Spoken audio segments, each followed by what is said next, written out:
everything's working fine. Fine tuning the live feed. Hopefully everything is working fine. I'm getting a thumbs up, but that never says much. But anyways, here we are. Captain Raphael, Spanish RV Fishing Charters, and I'm going to bring you this week's my fishing report, what I've been doing. So here we go. Let's get the fishing report started.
All right, hey guys, welcome back. Captain Raphael, Spanish RV Fishing Charters, and I'm going to be telling you what I've been doing for this past week, what I've been catching. So before we get started, make sure you guys get your little drinks ready. Every time I mess up saying ooh, or say something inappropriate or whatever, just go ahead and take a little sip. Anyways, what I've been doing this week, I've been out fishing. Fishing has been, I've been busy. Fishing hasn't been where I want it to be, but it's been fishing. So for my inshore trips, what I've been doing on inshore trips, because the wind's been so terrible, a couple of days there we've had, and it was just blowing really, really hard. So I've been able just to stay on the inshore.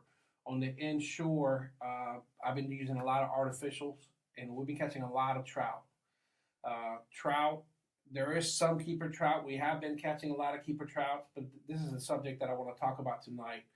The trout, why I believe the trout, what's going on with the trout in Pinellas County.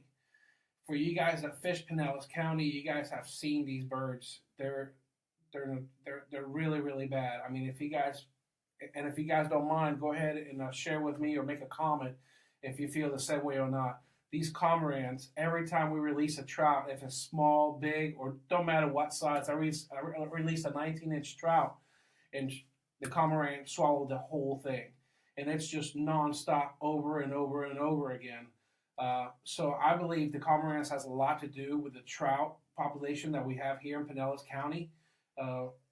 That's just what I feel, how I feel about the situation. Maybe on your side, maybe on your, maybe a different place, you don't feel that way. You guys don't have those many birds as here. But man, this week, everywhere that I went fishing for trout, that we were casting for trout, every time where they were at, there was a lot of cormorants. It's sure enough, every time I released one, it was like just feeding them. I mean, it was just like nonstop feeding them. I wish I could put them in my live well and just take out of there and go somewhere and dump them. But can you imagine if I get pulled over by Fish and Wildlife with 10, 20, 30 trouts in my live well, what are they going to say? I'm going to get fined. I don't want that. But man, we got to do something about those cormorants. I believe the cormorants are a big factor of what's going on with our trout in my area in Pinellas County. So what I've been doing to catch the trout, I've been using a lot of artificial baits. I've been using a lot of DOA. I like to use the Cal, different colors. I use lighter colors, or I use darker color. This color right here that I have, it is Cal Shad, the root beer color.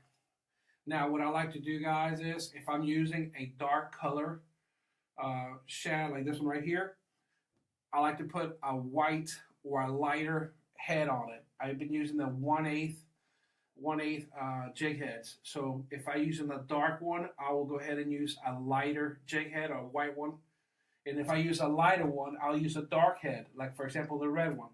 And that's all I've been doing, guys. Now, the fishing has been really good when I can get out there on the channel, for example, the Skyway fishing channel. It's been producing a lot of big sheephead, and I've been doing a lot of sheephead trips and also a lot of big snapper.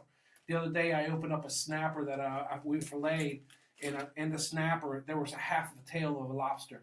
I don't know how I got there. And I didn't think we have lobsters here in the bay, but man, they had a half a tail of a lobster. It was no shrimp. It was probably about that big, you know, the tail of a lobster. And the bite's been pretty good. When you can get out there, the bite's been really, really good. And all I've been using it once again is nothing but shrimp. Now the kingfish have moved in. Let's go ahead and talk about the near shore bite. The kingfish have moved in, and I'm going to show you guys what I've been doing for the kingfish. For the kingfish, I keep it really, really simple. The simpler, the better. So what I've been doing, I've been using these heavy-duty leader. I'm not even rigging my own leaders. Now, the only reason I would do my own leaders is if I'm doing a kingfish tournament. Kingfish tournament and fun fishing out there and just go catching some kingfish is totally different. So what I've been doing for fun fishing, I've been using this heavy-duty wire leader. It is a 18-inch, 45-pound. And let me show you what I've been doing, guys. It's a brand new package. So you open the package up. I think the simpler out there, the better. Okay, so all I've been doing is right here. I got one of these. I open up. They're really tight. And what I've been doing, guys, I've been using spoons. I like the gold spoons or I like the silver spoons. If you can see this right here. This is a number 7, I believe. It's a king spoon. 350 made in USA. All right, made in the USA. Anyway, so I've been using a lot of king spoons. When I use the spoons, I like to troll behind them. What I've been doing on the beach, I've been fishing from 17 feet of water all the way up to 23 to 24 feet of water. That's it. I'm not going way out there. I'm like 2 miles off the beach, 3 miles off the beach, depending on the depth that I'm using. If I am in less than 20 feet of water, I use a number 1 planer. If I'm over 20 feet of water, then I go ahead and use a number 2 planer, just like this. The leader that I've been using, as always, I really like this leader. It's a trick fish. It's very inexpensive and it works. It's really, really strong. I've been using the 50-pound leader. 50-pound leader. So what I'll do is I'll go ahead and hook up this wire leader straight. If you guys can see this, I'll be using the wire leader straight, and then right here I have a long leader. I like to be probably like 10 yards, 15 yards of leader material going all the way back. Then I'll go ahead and put the planer on it. I'll go ahead and put the planer, and then once I put the planer, I'll go ahead and put a nut, just my knot right here to my fishing pole. On my fishing poles, since I am fishing for bigger stuff, I am using a heavier rod, and I'm using my Saltus. I got Saltus 6000 spinning reels, trying to keep it simple, and it works. I mean, it definitely works. Just like I said, you really don't have to do a lot. I mean, I think that the more finesse or the more you do, I think you kill it. I mean, just go out there and have fun. I've been using also a lot of plugs. You see these plugs right here? I've been using gold. As you can see my color right here. I don't know if you guys can see that or not, but it's a gold color. I've been using a silver color. I've been using the ones that look like a mackerel. This is like a mackerel. I've also been using some that look like a cigar minnow. All right? Now, guys, let me show you another thing that I've been doing. If you see right here, this one has 3 hooks. Well, I usually take the middle hook out.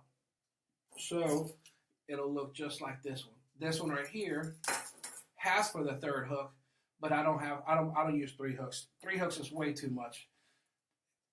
I don't like it. I mean, they definitely work. You know, they definitely work, but man, that's a lot of hooks. 1 hook and you'll be hooked. So anyways, that's all what I've been doing, guys, for the kingfish. I've been doing a lot of trips, but I haven't been able to take any videos or any pictures. Hopefully, I'm going out again tomorrow. I have a double tomorrow, and I'll be going out all week next week. So hopefully I'll take some video for you guys so you guys can see. Also, another thing that I do like to use a lot, which I really don't tell a lot of people, but anyways, here we go. I use a lot of ballyhoos. Ballyhoos, and I like to skip them on top. Maybe for my next fishing report, if you guys are interested, I can show you how I rig my ballyhoos.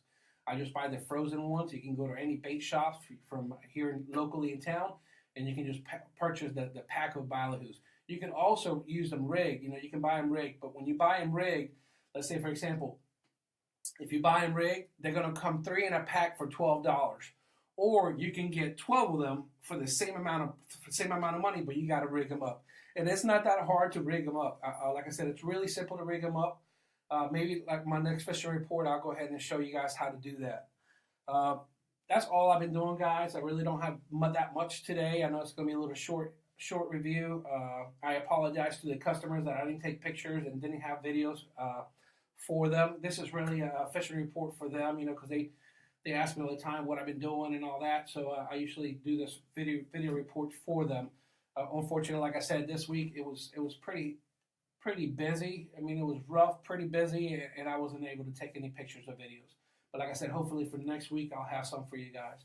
If you guys have any questions or anything at all, anything you guys want me to show you what I'm doing and how I'm doing it, please don't hesitate to ask me. You can email me, or you can right here on Facebook. You can go ahead and send me a question.